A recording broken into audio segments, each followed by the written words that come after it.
मैं यहाँ स्पष्ट कर दूं कि चाहे कितने भी षड्यंत्र साजिश कर ली जाए, जब कमजोरों के खिलाफ जुल्म होगा फिर मैं संविधान के आधार पर उस लड़ाई को लड़ने का काम करूंगा।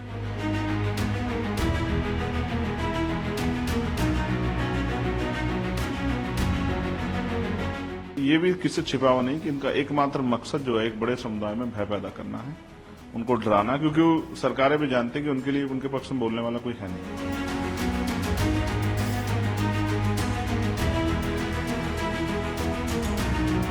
तो ये सरकार का फेलियर है, ये पुलिस का फेलियर है, एडमिनिस्ट्रेशन का फेलियर है। एक तरफा कार्रवाई की जा रही है, बुलडोजर कार्रवाई की जा रही है भय पैदा करने के लिए। इनसे स्पष्ट होता है कि उत्तर प्रदेश में न्यायपालिका की कोई जरूरत नहीं है। अब सरकार कानून होगी और सरकार के हिसाब से ही कानून व्यवस्था चलेगी। देखिए, आज जो प्रोटेस्ट था दिल्ली की टीम ने बुलाया था, वो वक्त अमेंडमेंट एक्ट में जो संशोधन हो रहे हैं और जो जिस तरह से धार्मिक भावनाओं को जो है, जो ईष्ट हैं धर्मों के, उनको के खिलाफ जिस तरह की टिप्पणियां की जा रही हैं, देश को अस्थिर करने का, माहौल खराब करने का काम जो किया जा रहा है, जिस तरह से चाहे हिमाचल हो या बहराइच में जो है एक तरफा कार्रवाई की जा रही है, टारगेट किया, लोगों के घर जलाए गए, उनके मुआवजे का क्या होगा, मैं वहां जाना भी चाहता हूं, उसके लिए भी पार्टी जो है प्रिपरेशन कर रही है। इन सब चीजों को लेके आज दिल्ली की टीम ने एक प्रोटेस्ट बुलाया था। और जब हम अपनी लड़ाई को लड़ने जाते हैं तो विरोधियों को जो लोग चाहते हैं कि इस देश में कमजोरों पर जुल्म होता रहे, वो उसको रोकने का काम करते हैं। इस तरह की षड्यंत्रों साजिशों से हम लोग डरने वाले नहीं।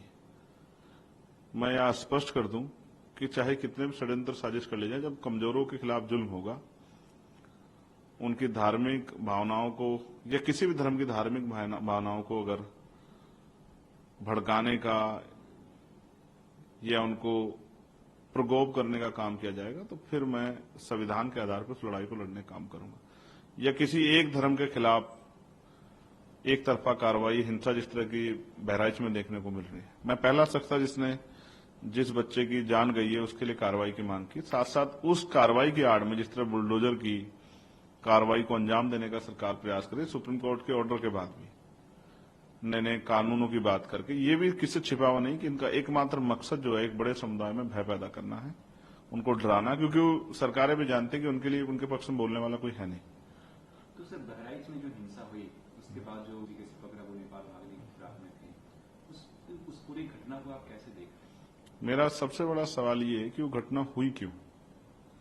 क्या अगर किसी तय रूट पे कार्यक्रम हो रहा है तो क्या वहां पुलिस सुरक्षा व्यवस्था नहीं होनी चाहिए? जिस डिस्ट्रिक्ट मजिस्ट्रेट ने परमिशन दी है, जिस लोकल थाना ने, सीओ ने परमिशन दी है, तो क्या उसकी निगरानी करना, उसमें कानून व्यवस्था बहाल रहे, इस तरह की जो एक जब भीड़ निकल गई है उनकी जो है देखरेख करना और एक सुरक्षा का माहौल देना, क्या एडमिनिस्ट्रेशन का और पुलिस का काम नहीं है? तो ये सरकार का फेलियर है, ये पुलिस का फेलियर है, एडमिनिस्ट्रेशन का फेलियर है। और उसकी वजह से जिस तरह के हालात बने और अब जो है एक बहुत बड़ी हिंसा जो है गरीबों के जो घर जलाए गए उसके रूप में, या इस तरह से अब जो है एक तरफा कार्रवाई की जा रही है, बुलडोजर कार्रवाई की जा रही है भय पैदा करने के लिए, इनसे स्पष्ट होता है कि उत्तर प्रदेश में न्यायपालिका की कोई जरूरत नहीं है। अब सरकार कानून होगी और सरकार के हिसाब से ही कानून व्यवस्था चलेगी। ऐसा जो है माहौल मुख्यमंत्री योगी आदित्यनाथ जी बनाना चाहते हैं। एक बयान योगी जी देते हैं, बटेंगे तो कटेंगे, इस पे इसको आप कैसे देखते हैं उनके इस बयान को? भारत में जो हिंदू धर्म की धार्मिक व्यवस्था है उसमें ऊंच नीच है,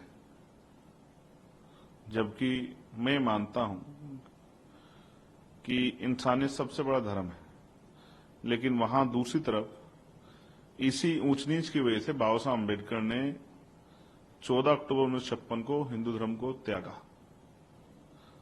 और उन्होंने संकल्प किया था येवला में कि मैं हिंदू धर्म में पैदा तो हुआ लेकिन हिंदू धर्म में मरूंगा नहीं, क्योंकि वो लंबे समय तक प्रयास करते रहे कि हिंदू धर्म में जो ऊंच नीच की भावना सनातन में उसको खत्म किया जाए, सब लोग मिलजुल के रहें और जाति के आधार पर किसी का अपमान ना हो, सभी को बराबर का सम्मान मिले, चाहे वो धार्मिक स्थलों पे हो, चाहे वो शिक्षा के क्षेत्र में हो, चाहे तरक्की के क्षेत्र में हो या गांव देहात में किसी के साथ कास्ट बेस्ड डिस्क्रिमिनेशन ना हो। लेकिन बाबा साहब अम्बेडकर भी समझाते समझाते विफल हो गए। तो मुख्यमंत्री जी को, और मैंने कहा था कि आरएसएस प्रमुख को और प्रधानमंत्री जी को सबसे पहले काम ये करना चाहिए कि आज उनके पास पावर है तो जाति विहीन समाज बनाने की व्यवस्था करनी चाहिए। फिर बट ही नहीं पाएंगे, कटने की स्थिति तो बनेगी नहीं। इस देश में बहुसंख्यक ग्रुप को ना कोई बांट सकता ना काट सकता। बांटा जिन लोगों ने, वो व्यवस्था मैंने आपको बता दी जो ऊंच नीच की भावना पैदा करती है। तो अगर उस व्यवस्था को डायनामाइट लगा के उड़ा दिया जाए, वो व्यवस्था जो ऊंच नीच पर आधारित है, धार्मिक व्यवस्था, उसको खत्म कर दिया जाए, तो समानता आ जाएगी। और वो समानता लाने के लिए क्या भाजपा के लोग तैयार हैं, भाजपा के मुख्यमंत्री प्रधानमंत्री तैयार हैं, या जो संगठन भाजपा को पीछे से शक्ति देता है वो संगठन तैयार है? वो समरसता कार्यक्रम चलाते हैं, लेकिन समानता कार्यक्रम क्यों नहीं चलाते? मोहन भागवत जी को आदेश देना चाहिए, प्राइम मिनिस्टर को, कि वो रात को 8 बजे या 10 बजे या 12 बजे आएं और ये घोषणा करें कि आज के बाद कोई जाति नहीं होगी देश में, सब भारतीय होंगे और भारतीय होने पर गौरव महसूस करेंगे। कोई जाति का जो है, जाति के आधार पर ना किसी को सताया जाएगा और ना ही कोई जाति का दम लेकर किसी पर जुल्म कर पाएगा। ये दोनों व्यवस्था नहीं चलेगी, सब इंसान बराबर होंगे। आज क्या दिक्कत है? इसके लिए प्राइम मिनिस्टर किसी परमिशन की जरूरत है? इसके लिए ना पाकिस्तान से परमिशन लेनी है, ना अफगानिस्तान से परमिशन लेनी है, ना इजराइल से परमिशन लेनी है, ना चाइना से परमिशन लेनी है, ना बांग्लादेश से परमिशन लेनी है। तो हमारे देश का मामला है और आप पावर में हैं। आप ऐसा तो नहीं पावर में नहीं है। जब आप इनको नहीं चाहते बटना दे, तो बटने की शुरुआत कहां से हुई है? बटने की शुरुआत उस धर्म के आधार पर जो व्यवस्था बनी उससे हुई है, जो छोटा बड़ा ऊंच नीच की भावना पैदा करती है। तो इस भावना को सबसे पहले खत्म करना पड़ेगा, तभी शायद मुख्यमंत्री ये बात कहें तो अच्छा लगेगा। सर, अंत में एक प्रश्न है, 9 सीटों पे, असेंबली सीटों पे उपचुनाव है यूपी में, कैसी तैयारियां हैं? कोई स्टेट की टीम अपना अपना काम कर रही है और जहां तक उत्तर प्रदेश की मुझे जानकारी है, वहां प्रदेश की टीम ने शायद 9 सीटों पर अपने उम्मीदवार घोषित कर दिए हैं। इसी तरह से राजस्थान की टीम भी जल्द अपने फैसले लेगी और इसी तरह से बिहार की टीम भी शायद आजकल में अपने फैसले लेगी। और झारखंड में भी जो आने वाला चुनाव है, आम चुनाव, उसके लिए भी पार्टी ने कमर कस ली है।